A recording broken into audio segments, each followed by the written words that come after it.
Assalamualaikum warahmatullahi wabarakatuh. Pada video kali ini saya akan menjelaskan tentang percobaan 1, yaitu pengukuran dasar dan ketidakpastian pada hasil pengukuran. Perkenalkan, nama saya Kesha Pangawu dengan NIM A221-24070, kelas D, asisten praktikum, yaitu Nurwahyuni Anas. Program studi pendidikan biologi, jurusan pendidikan matematika dan ilmu pengetahuan alam, Fakultas Keguruan dan Ilmu Pendidikan Universitas Tadulako tahun 2024.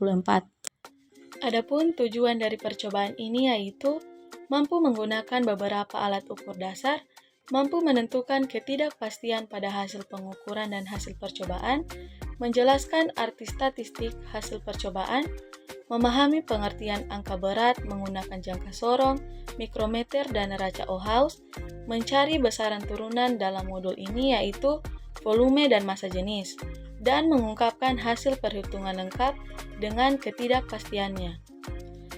Adapun fungsi alat dan bahan yang digunakan dalam percobaan ini yaitu yang pertama voltmeter, digunakan untuk mengukur benda potensial listrik atau tegangan antara dua titik dalam suatu rangkaian listrik.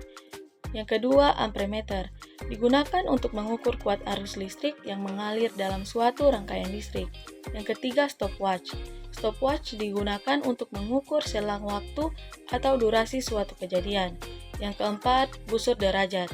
Busur derajat digunakan untuk mengukur besar sudut. Yang kelima, jangka sorong.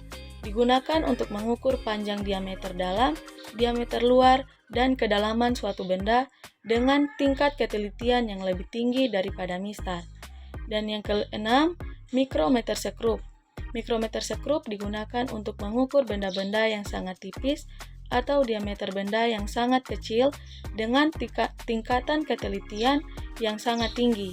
Yang ketujuh, neraca Ohaus.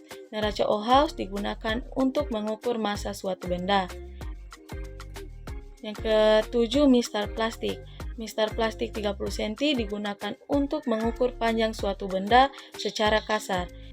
Yang kedelapan, mistar plastik 30 cm. Digunakan untuk mengukur panjang suatu benda secara kasar. Yang kesembilan, balok besi. Biasanya digunakan sebagai beban atau konduktor dalam percobaan fisika. Yang terakhir, kelereng. Kelereng sering digunakan sebagai benda uji dalam percobaan fisika, misalnya untuk mempelajari gerakan atau tumbukan. Pengukuran adalah proses mengukur suatu besaran, yaitu membandingkan nilai besaran yang kita ukur dengan besaran lain sejenis yang dipakai sebagai acuan. Pengukuran ketidakpastian adalah ukuran seberapa akurat atau teliti suatu hasil pengukuran. Skala umum adalah skala utama pada alat ukur yang memberikan nilai satuan pengukuran secara langsung. Skala nonius adalah skala tambahan pada alat ukur yang berfungsi untuk meningkatkan ketelitian pengukuran. Cara mengukur NST atau nilai terkecil yang masih dapat dibaca pada suatu alat ukur yaitu dengan identifikasi satuan terkecil.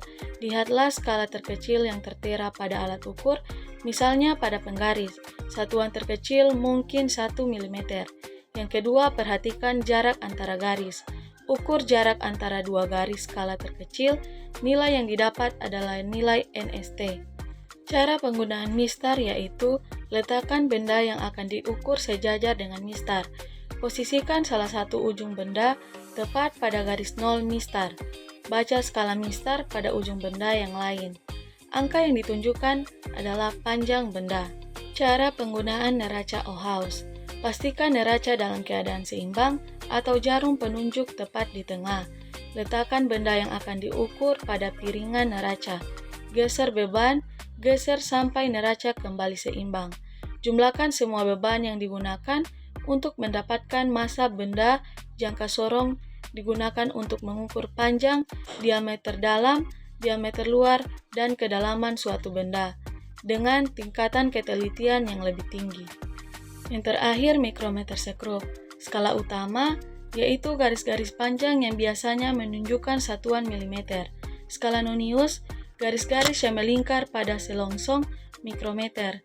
Skala nonius digunakan untuk membaca bagian desimal dari satuan terkecil pada skala utama. Demikianlah penjelasan dari saya.